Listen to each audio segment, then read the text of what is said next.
Hello, lovely soul. Ayan, welcome back po sa aking channel. Sa buhay natin, bilang mga nasa spirituality, there is a time na gusto na nating give up.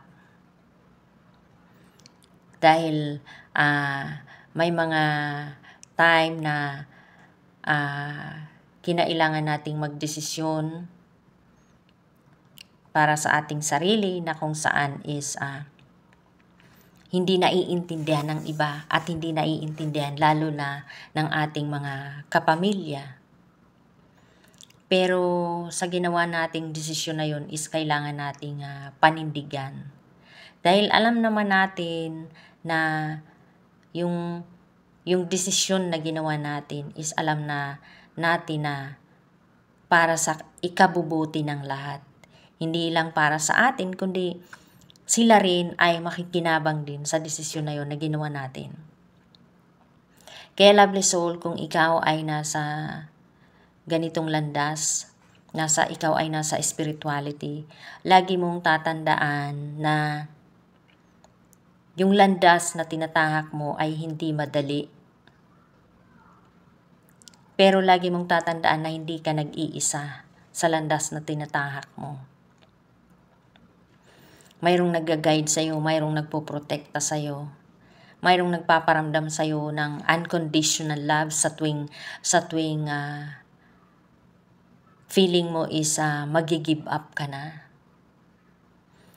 Tingnan mo na lang in a positive way na sa bawat pagsubok na dinadaanan mo is yun yung only way para mas lalo kang tumatag.